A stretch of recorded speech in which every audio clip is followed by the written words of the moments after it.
Hello everyone, very very good evening. कैसे हो? Hope करता हूँ आप सब लोग अच्छे ही होंगे। सो फ्रेंड्स, 20 अप्रैल की स्पेशल क्लास में आप सभी लोगों का बहुत बहुत स्वागत है। आज की इस क्लास में Hindi language, GK and current affair, reasoning के मोस्ट इंपॉर्टेंट क्वेश्चंस को हम लोग सॉल्व करने वाले हैं। तो पूरी क्लास जरूर देखना, जितने भी क्वेश्चंस आपके करेक्ट हो कमेंट बॉक्स में अपना रियल स्कोर जरूर बताना। अगर आप लोगों को 2025 में यूपी से बीएड करना है, बिहार से बीएड करना है, तो आप हमारे चैनल को अभी कभी सब्सक्राइब कर लीजिए। और डेली हमारे चैनल पे बीएड प्रवेश परीक्षा की बिल्कुल फ्री में तैयारी करवाई जाती है, तो अभी कभी सब्सक्राइब कर लीजिए। डेली क्लासेस का टाइमिंग मैं आपको बता दे रहा हूँ। डेली मॉर्निंग में 9:30 बजे, दोपहर में 2:30 बजे, शाम को 6:45 पे क्लासेस चलती हैं। तो ज्वाइन हो जाइए सभी लोग हमारे चैनल से। आप अपनी बेहतरीन तैयारी हमारे चैनल के माध्यम से कर सकते हैं। तो चलिए क्लास को स्टार्ट करते हैं। सबसे पहला प्रश्न आपकी स्क्रीन पे है, यहां पे देख सकते हो। दांडी यात्रा की शुरुआत महात्मा गांधी ने कहां से की थी? बताएंगे। जीके से स्टार्ट करेंगे हम। पहले प्रश्न का राइट आंसर क्या हो जाएगा बता देंगे सभी लोग। दांडी यात्रा की शुरुआत महात्मा गांधी ने कहां से की थी? तो 12 मार्च 1930 को दांडी यात्रा की जो शुरुआत महात्मा गांधी जी के द्वारा की गई थी, वो की गई थी साबरमती आश्रम, गुजरात से। ऑप्शन यहां पे आपका डी वाला बिल्कुल करेक्ट हो जाएगा। चलिए अगला प्रश्न है, सुप्रसिद्ध वाद INA मुकदमा से जुड़े अधिवक्ता निम्न में से कौन थे? भूला भाई देसाई, आशरफ अली, सुभाष चंद्र बोस, सी राजगोपालाचारी। दूसरा का जवाब दीजिए सब लोग, और वीडियो को लाइक कर दो सभी लोग, शेयर भी कर दो। दूसरे प्रश्न का जवाब देने का प्रयास करेंगे। सुप्रसिद्ध वाद INA मुकदमा से जुड़े अधिवक्ता निम्न में से कौन थे? तो वो थे भूला भाई देसाई। ऑप्शन ए आपका बिल्कुल करेक्ट हो जाएगा।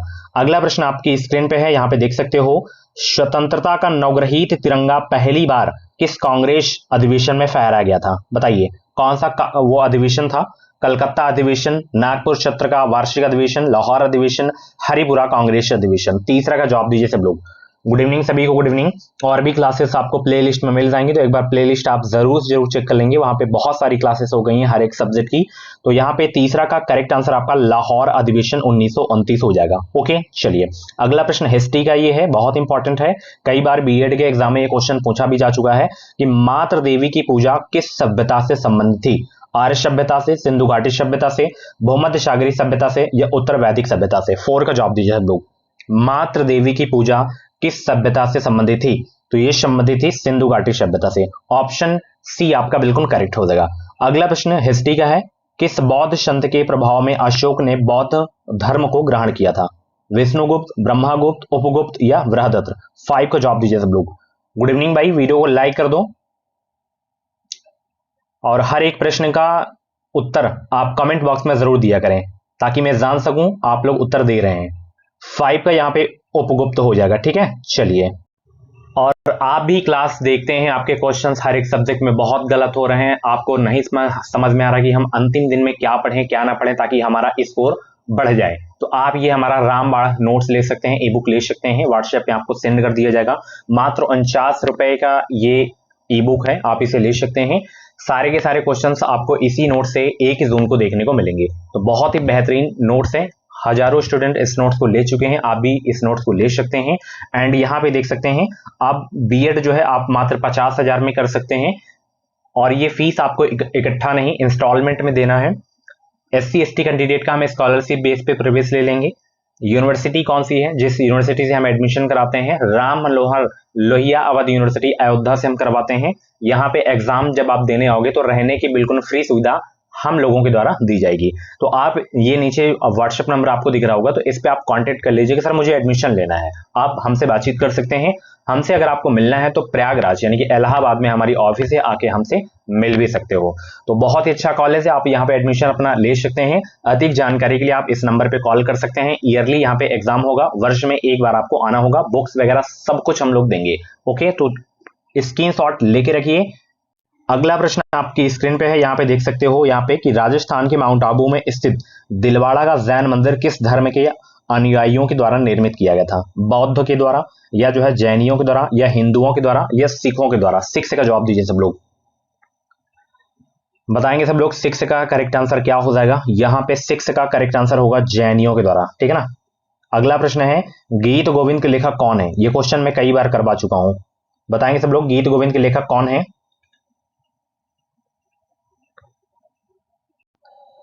सभी लोग जवाब देंगे। गीत गोविंद के लेखक कौन थे? जयदेव, कल्हड़, कालिदास, राजा राव जयदेव थे। बहुत इंपॉर्टेंट क्वेश्चन है, रिपीटेड क्वेश्चन है, कई बार एग्जाम में पूछा जा चुका है। दिल्ली का वह कौन सुल्तान था जिसने खलीफा से किसी भी प्रकार की पदवी ग्रहण नहीं की थी? बलबन, अलाउद्दीन खिलजी, इल्तुतमिश, कुतुबुद्दीन ऐबक। 8 का जवाब दीजिए सब लोग। दिल्ली का वह कौन सुल्तान था जिसने खलीफा से किसी भी प्रकार की पदवी ग्रहण नहीं की थी? तो यहां पे अलाउद्दीन खिलजी हो जाएगा करेक्ट आंसर। ठीक है, चलिए, हमारे सौरमंडल का कौन सा ग्रह आकार में पृथ्वी के समान है? ज्योग्राफी का ये बहुत इंपॉर्टेंट क्वेश्चन है, बताएंगे सब लोग। हमारे सौरमंडल का कौन सा ग्रह आकार में पृथ्वी के समान है? तो वो ग्रह है शुक्र। ठीक ना, चलिए, निम्न में से किस ग्रह के अपने उपग्रह नहीं है? 10 का जवाब दीजिए। निम्न में से किस ग्रह के अपने उपग्रह नहीं है? तो बुध के नहीं है। और एक ग्रह कौन सा है जिसका उपग्रह नहीं? कमेंट बॉक्स में जवाब देंगे। शुक्र है या कौन सा ग्रह है, कमेंट बॉक्स में छापेंगे सब लोग। अगला प्रश्न है, वायुमंडलीय दशा के अध्ययन को क्या कहा जाता है? बताएंगे सब लोग। 11 का जवाब दीजिए। वायुमंडलीय दशा के अध्ययन को क्या कहा जाता है? तो वायुमंडलीय दशा के अध्ययन को मेट्रोलॉजी कहा जाता है। ऑप्शन बी आपका बिल्कुल करेक्ट हो जाएगा। विश्व का सबसे बड़ा नदी द्वीप माजुली किस राज्य में स्थित है? माजुली द्वीप जो है किस राज्य में स्थित है, ये आपको बताना है। 12 का जवाब दीजिए। बहुत इंपॉर्टेंट क्वेश्चन आपके एग्जाम के लिए।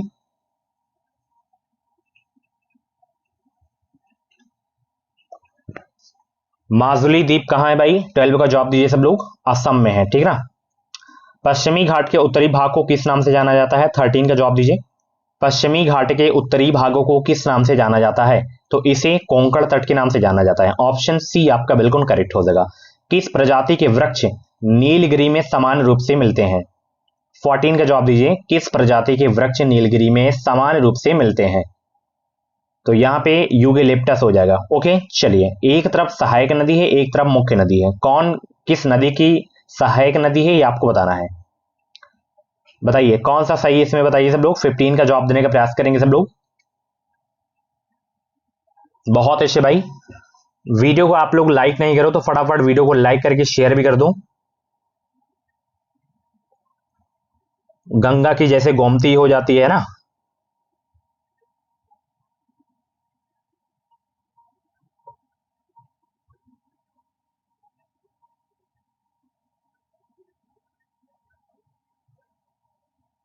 तो यहां पे केवल ये वाला सही है, ये वाला तीसरा वाला, मानस का ब्रह्मपुत्र। ठीक है, चलिए, निम्नलिखित में से कौन सा भारत की निम्न कृषि उत्पादकता के लिए उत्तरदायी नहीं है? 16 का जवाब देने का प्रयास करेंगे सब लोग। निम्न में से कौन सा भारत की निम्न कृषि उत्पादकता के लिए उत्तरदायी नहीं है? तो यहां पे करेक्ट आंसर आपका होगा आवश्यक आदानों की उपलब्धता। ठीक है, चलिए, नेक्स्ट क्वेश्चन, इनमें से कौन लोकतांत्रिक व्यवस्था के लिए अपरिहार्य है? बताएंगे सब लोग। इनमें से कौन लोकतांत्रिक व्यवस्था के लिए अपरिहार्य है? 17 का जवाब देने का प्रयास करेंगे सब लोग। इनमें से कौन लोकतांत्रिक व्यवस्था के लिए अपरिहार्य है? तो स्वतंत्र और निष्पक्ष चुनाव, अवसर की समानता, अधिकारियों की सुरक्षा, ये सभी लोकतांत्रिक व्यवस्था के लिए अपरिहार्य हैं। तो ये सभी आपके करेक्ट हो जाएंगे। ठीक है, चलिए, संविधान की स्थिति को पूर्णतः बनकर तैयार हुआ था? तो 18 का जवाब देने का प्रयास करेंगे। Very very most important question आपके एग्जाम के लिए। संविधान जो है 26 नवंबर 1949 को पूर्णतः बनकर तैयार हो गया था। ठीक है, चलिए, अगला प्रश्न है, भारत के संविधान में मौलिक अधिकार है मूल संविधान के एक भाग के रूप में चौथे संविधान संशोधन द्वारा जोड़ा गया है, या संसद द्वारा जोड़ा गया है, या 42वें संविधान संशोधन द्वारा जोड़ा गया है? तो भारत के संविधान में मौलिक अधिकार है क्या? 19 का जवाब दीजिए सब लोग।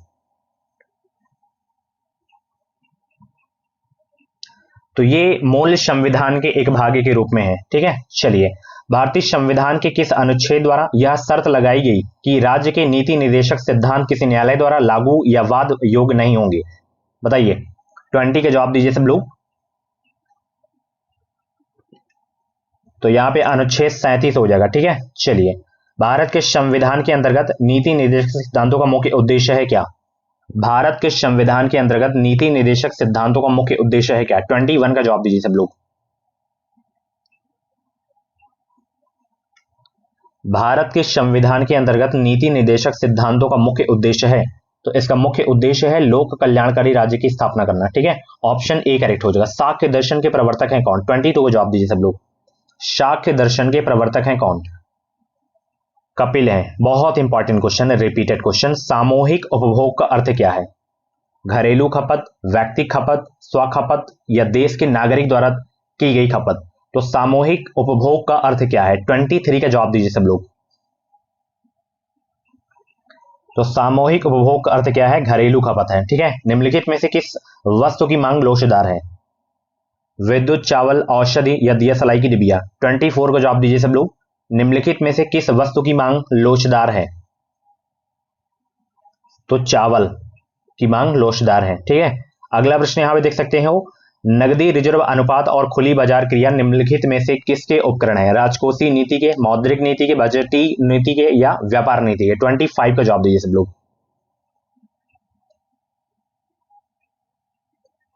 तो यहां पे मौद्रिक नीति के हैं। ठीक है ना, चलिए अब हिंदी के क्वेश्चन स्टार्ट हो गए हैं। आमलक का तद्भव शब्द क्या होगा? आदर्शिका, आम्र, आपाक, आंवला, क्या होगा? 51 का जवाब दीजिए सब लोग। आमलक का तद्भव शब्द है क्या?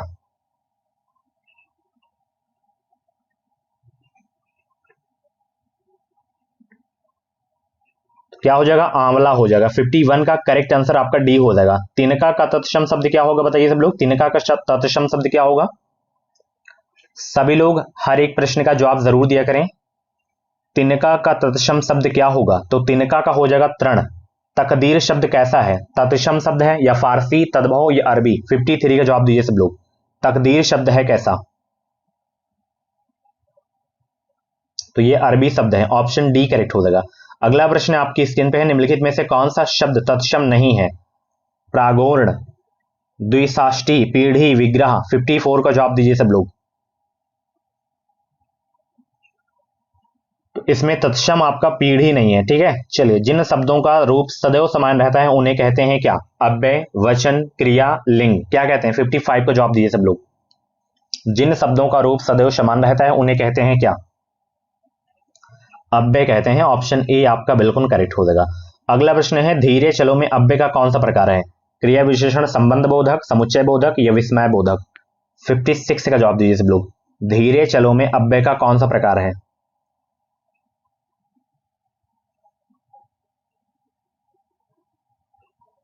तो यहां पे करेक्ट आंसर आपका हो जाएगा क्रिया विशेषण। ठीक है, चलिए किस वाक्य में परिणामवाचक क्रिया विशेषण है? 57 का जवाब दीजिए। किस वाक्य में परिणामवाचक क्रिया विशेषण है?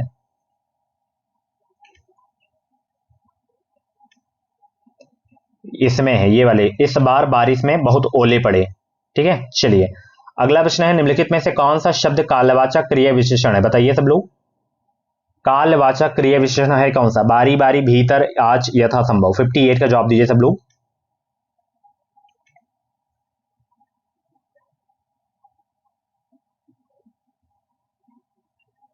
तो 58 का करेक्ट आंसर आपका आज हो जाएगा। निम्न में से किस वाक्य में क्रिया विशेषण का अशुद्ध प्रयोग हुआ है? 59 का जवाब दीजिए। निम्न में से किस वाक्य में क्रिया विशेषण का अशुद्ध प्रयोग हुआ है?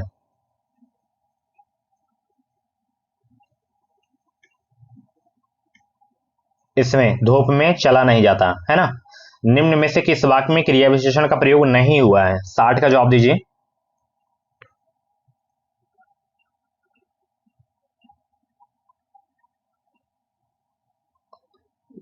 ये वाले वाक्य में क्रिया विशेषण का प्रयोग नहीं हुआ है। ठीक है, अगला प्रश्न यहां पे देखिए, वह गलती होने से बहुत डरती है या तेज डरती है या अचानक डरती है, धीरे धीरे? बताइए यहां पे क्या आएगा? 61 का जवाब दीजिए सब लोग।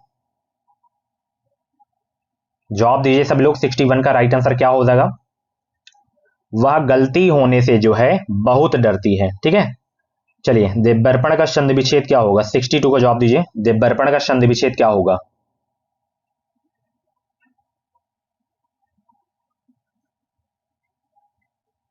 देवी धन अर्पण होगा। ठीक है, चलिए किस शब्द में उपसर्ग का प्रयोग हुआ है? बताइए सब लोग। किस शब्द में उपसर्ग का प्रयोग हुआ है? 63 का जवाब दीजिए। उपकार में, लाभदायक में, समझदार में या अपनापन में? बहुत ही सरल प्रश्न है। उपकार में सभी को पता है उपसर्ग का प्रयोग हुआ है, उपसर्ग का। ठीक है, उपसर्ग प्रत्यय से जरूर आपके एग्जाम में क्वेश्चन आएंगे। अनिच्छा में उपसर्ग बताना है आपको। बताइए अनिच्छा में कौन सा उपसर्ग है? आ उपसर्ग या अन या अनि या अन? 64 को जवाब दीजिए सब लोग। और वीडियो को लाइक कर दो, चैनल पर नए हो तो सब्सक्राइब जरूर कर लेना। तो अनिच्छा में जो उपसर्ग है डियर कौन सा है? अनुपसर्ग है, ये हलंत लगा हुआ ना चाहिए। इंद्रियों को वश में रखने वाला क्या कहलाता है? इंद्रजीत, इंद्रियजीत, इष्ट, इसिप्त क्या कहलाता है? 65 का जवाब दीजिए सब लोग। इंद्रियों को वश में रखने वाला क्या कहलाता है? इंद्रियजीत कहलाता है ना। चलिए, जिसका अनुभव किया गया हो कहलाता है क्या? जिसका अनुभव किया गया हो कहलाता है क्या? 66 का जवाब दीजिए सब लोग। वो कहलाता है अनुभूत। चलिए, अनिर्वचनीय शब्द का सही अर्थ क्या होगा? बताइए सब लोग, अनिर्वचनीय शब्द का सही अर्थ क्या होगा? मन को आनंदित करने वाला, जिसको प्राप्त ना किया जा सके, जो संपूर्ण गुणों से युक्त हो, जो वाणी द्वारा व्यक्त ना किया जा सके। 67 का जवाब दीजिए। जो वाणी द्वारा व्यक्त ना किया जा सके, यही होता है अनिर्वचनीय का सही अर्थ। वकील किस भाषा का शब्द है? बताइए, 68 का जवाब दीजिए। वकील किस भाषा का शब्द है? फारसी भाषा का शब्द है, या अरबी भाषा का शब्द है, या तुर्की भाषा का शब्द है, या पुर्तगाली भाषा का शब्द है? फटाफट जवाब दीजिए सब लोग। अरबी भाषा का शब्द है, ऑप्शन बी करेक्ट हो जाएगा। निम्नलिखित में से कौन सा उपसर्ग रहित शब्द है इसमें? बताइए 69 का कौन सा उपसर्ग रहित शब्द है?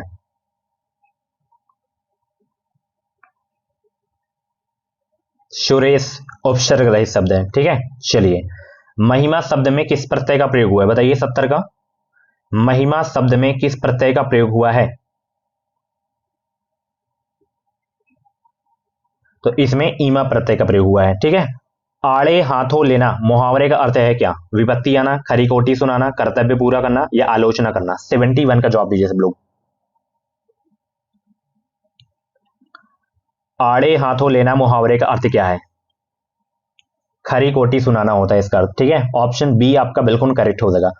सूरज को दीपक दिखाना का अर्थ क्या होता है? ये क्वेश्चन मैं कई बार करा चुका हूं, तो इसका जवाब आप कमेंट बॉक्स में देना, ठीक है। चलिए, पंचानन में कौन सा समास है? बताइए, पंचानन में कौन सा समास है?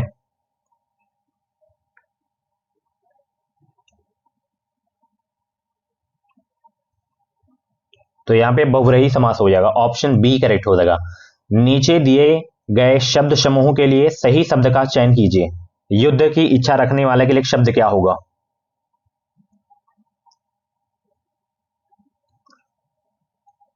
युद्ध की इच्छा रखने वाले के लिए शब्द होगा युयुत्सु, ऑप्शन सी। दिशाएं ही जिनके वस्त्र हैं उनके लिए शब्द क्या होगा? विश्वंभर, दिक्पाल, पैगंबर, दिगंबर। 75 का जवाब दीजिए सब लोग। दिशाएं ही जिनके वस्त्र हैं उनके लिए शब्द होगा दिगंबर, ठीक है। चलिए, रीजनिंग के क्वेश्चन स्टार्ट हो गए हैं। यहां पे यदि किसी निश्चित कोड भाषा में इसको ऐसे लिखा जाता है तो उसी कोड भाषा में इसको कैसे लिखा जाएगा, किस प्रकार लिखा जाएगा, ये आपको बताना है। पहला का राइट आंसर क्या हो जाएगा, जवाब देने का प्रयास करेंगे। रीजनिंग के क्वेश्चन स्टार्ट हो गए हैं। फटाफट आप लोग वीडियो को लाइक कर दो, शेयर भी कर दो सब लोग। लाइक करने से कुछ नहीं, थोड़ा सा मोटिवेशन मिलता है। आप लोगों के लिए इतनी मेहनत करता हूं, और भी मेहनत करने का मन करता है। तो एक लाइक कर दो सब लोग, और तैयारी में आप लोग लगे रहो। बहुत सारे बच्चे अभी भी तैयारी नहीं कर रहे हैं और एग्जाम सर पे है। पहला का राइट आंसर क्या होगा, जवाब देने का प्रयास करेंगे सब लोग। बहुत ही सरल प्रश्न है, पेन कॉपी लेके बैठ जाइए सब लोग।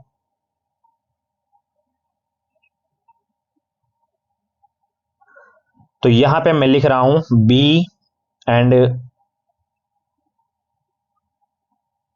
ILDER। अब यहां पे क्या है, इसको ऐसे लिखा गया है JVCKSFF, ठीक है। अब यहां पे देखना, ये 3 और ये 3, ठीक है, ध्यान देना। बी के बाद क्या आता है भाई? सी आता है, ये सी लिख दिया है ना। यू के बाद क्या आता है? वी आता है, वी लिख दिया। आई के बाद क्या आता है? जे आता है। उसी प्रकार इसमें भी आपको वैसे ही कर लेना है, स्टार्टिंग में कर लीजिए। यहां पे एस के बाद क्या आता है? बताइए सब लोग, इसको सॉल्व करिए सब लोग।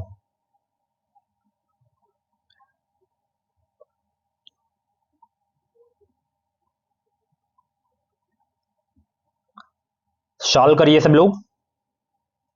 इतना ही आप लोग इसमें भी कर लिए, सीलिंग में करिए सब लोग। पहला का राइट आंसर क्या हो जाएगा?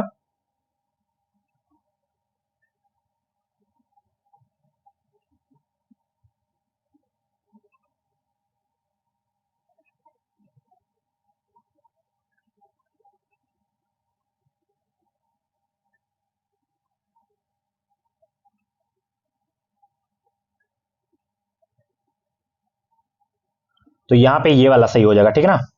एस के बाद टी है, ई के बाद एफ है, ए के बाद बी है, यही आपका करेक्ट आंसर हो जाएगा, ठीक है। चलिए यहां पे आपको बताना है, बिल्कुल सरल प्रश्न है, सॉल्व करिए सब लोग इसे। पी क्यू आर एस और टी में प्रत्येक की ऊंचाई अलग अलग है, क्यू केवल टी से छोटा है और एस पी और क्यू से छोटा है, उन सभी में सबसे छोटा कौन सा है? दूसरा का जवाब दीजिए सब लोग। एडमिशन लेना है, नोट्स लेना है, तो आप हमें व्हाट्सएप पे मैसेज कर सकते हो, कॉल कर सकते हो। एक भी रुपए आप लोगों से ज्यादा नहीं लिया जाएगा 50,000 से।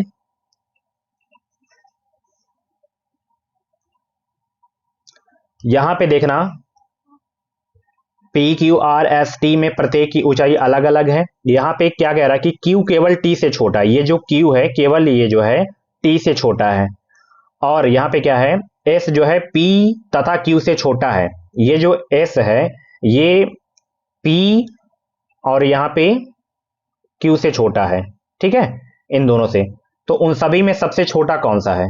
तो ये आंकड़ा देखिए, इसमें कितने लोग हैं, 5 लोग थे, और इसमें कितना बैठ रहा है, 4 ही लोग बैठ रहे हैं, तो ये आंकड़ा अपर्याप्त है, ठीक है। चलिए, जो कि सरल प्रश्न होता है बिल्कुल ये। चलिए यहां पे आपको बताना है, यहां पे क्वेश्चन मार्क की जगह पे क्या आएगा, क्या आएगा बताइए सब लोग।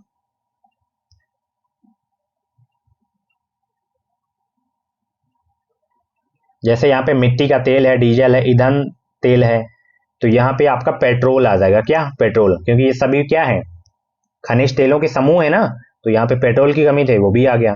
यहां पे बताइए 255 की बात क्या आएगा, 255 की बात, इस सीरीज को पूरा करें सब लोग, इस सीरीज को पूरा करो, अंतर पता करो क्या है अंतर, लगाएंगे सब लोग, इसका राइट आंसर क्या हो जाएगा, 13 का जवाब दीजिए सब लोग। तो 105 और 130 का जो अंतर है कितना है, 25 का अंतर है, और 130 80 के बीच का अंतर कितना है, 50 का अंतर है, ठीक है। और 180 और 255 के बीच का जो अंतर है कितने का अंतर है बताइए सब लोग, 75 का अंतर है। अब इसके बीच का अंतर पता कर लो, 25 50 के बीच का अंतर कितना है, 25 का, और यहाँ पे 50 25 75 के बीच का अंतर कितना है, 25 का। अब यही 75 में मतलब आपको समझ आना कि 25 का अंतर है, यही 75 में हमें 25 ऐड कर देना है, 100 आ जाएगा। अब यही 100 में 255 को ऐड कर दो, कितना आ जाएगा बताइए सब लोग, 355 आ जाएगा। 13 का करेक्ट आंसर सी वाला हो जाएगा, ठीक है। चलिए अगला प्रश्न, यहाँ पे M N P S T V Y Z B है, तो यहाँ पे अगली सीरीज कौन सी आएगी बताइए सब लोग, 14 का जवाब दीजिए। अगला जो है अक्षर श्रृंखला कौन सा आएगा बताइए इसमें,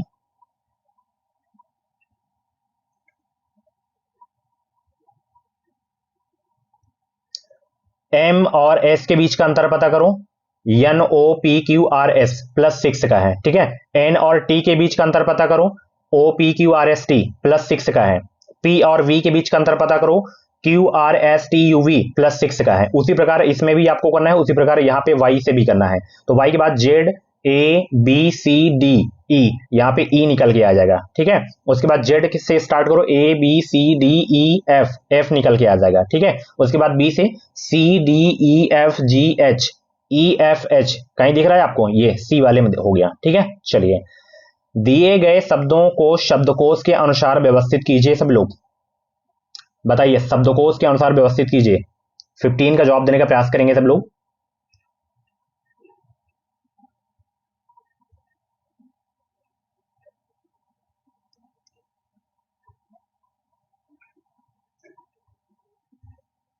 तो यहां पे देखिए एफ एफ सब में कॉमन है, ठीक है, ए बी सब में कॉमन है। उसके बाद यहाँ पे देखिए सी है, उसके बाद यहाँ पे देखिए बी है, तो सबसे पहले कौन सा आएगा, बी वाला आ जाएगा। तो यहाँ पे पहला देखिए किसमें है, पहला ये इसी में है, तो ऑप्शन यही आपका करेक्ट हो जाएगा, ठीक है। उसके बाद दूसरा वाला आएगा, ये वाला है ना, सी है। उसके बाद यहाँ पे चौथा वाला आएगा, ठीक है। चलिए यदि एक निश्चित कुट भाषा में इसको जो है ऐसे लिखा जाता है, तो उसी कुछ भाषा में ये फैमिली को किस प्रकार लिखा जाएगा बताइए सब लोग, फैमिली को किस प्रकार लिखा जाएगा। बिल्कुल सरल प्रश्न है, जवाब दीजिए सब लोग।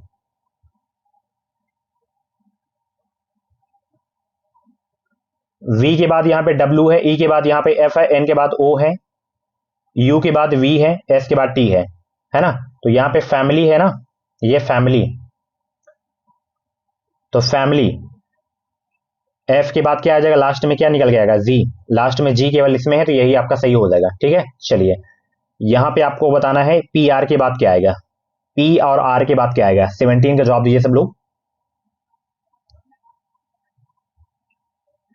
जी के बाद एच है, आई के बाद जे है, पी के बाद क्या आएगा, क्यू आएगा, आर के बाद क्या आएगा, एस, क्यू एस, यही सी वाला सही हो जाएगा। ठीक है, एड्स का संबंध वायरस से है तो मलेरिया का संबंध किससे है बताइए।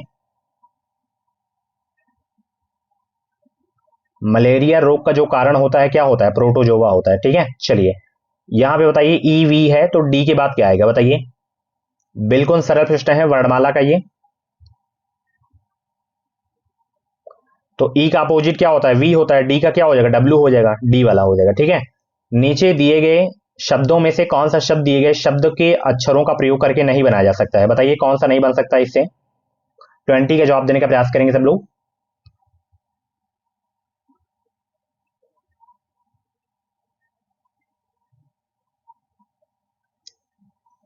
देखिए ये रेशियो भी बनाया जा सकता है, रियलिटी भी बनाया जा सकता है, क्लैरिटी भी बनाया जा सकता है, डिक्लियर नहीं बनाया जा सकता। क्यों, क्योंकि डी देखिए डी है ई भी है, सी देखो इसमें सी भी है, एल देखो एल भी है, ए देखो इसमें ए भी है, आर देखो इसमें आर भी है, ई देखो इसमें ई है, बट यहाँ पे ई इसमें एक ही है और इसमें 2 बार यूज किया गया तो यही नहीं बनाया जा सकता है। ठीक है, चलिए उसी प्रकार इसमें बताना है करके बनाया जा सकता है, उसमें पूछा गया था कि करके नहीं बनाया जा सकता, इसमें बताना है कौन सा बनाया जा सकता है।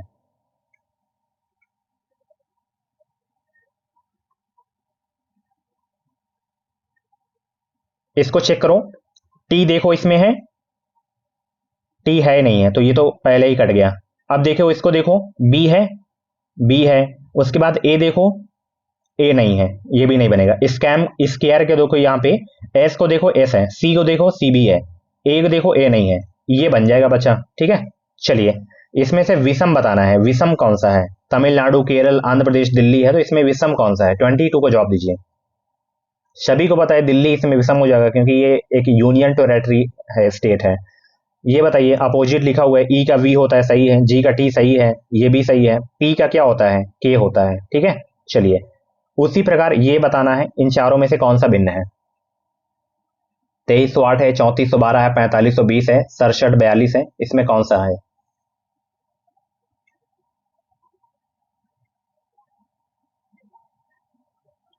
देखना आप सभी लोग, ये पहली संख्या 6 है और दूसरी संख्या 7, इसका मल्टीप्लाई कर देंगे तो ये लास्ट वाली दोनों संख्या आ जाएंगी। ये पहली दूसरी का करेंगे तो 4 पंचे 20, 3 चौको 12, 2 ताई 6 आना चाहिए, यहाँ पे 8 लिखा हुआ है। ठीक है, तो यही आपका विषम है। तो ये थी आज की जो है 20 अप्रैल की क्लास। कैसी रही क्लास, कमेंट बॉक्स में अपना फीडबैक जरूर देना। ऐसी ही डेली क्लासेस देखने के लिए एजुकेशन भी स्टाइल यूट्यूब चैनल को आप लोग सब्सक्राइब कर लो, साथ ही बेल आइकन कॉल पे जरूर से जरूर प्रेस कर लो ताकि जो भी क्लासेस आए, जो भी अपडेट आए बी एंट्रेंस एग्जाम की, उनके नोटिफिकेशन आपको मिलते रहे। कुछ भी डाउट है, डाउट अपना क्लियर कर सकते हो। वीडियो को लाइक कर देना, आज की क्लास कैसी लगी फीडबैक अपना जरूर देना। चलिए मिलते हैं अगले वीडियो पे, बाय बाय।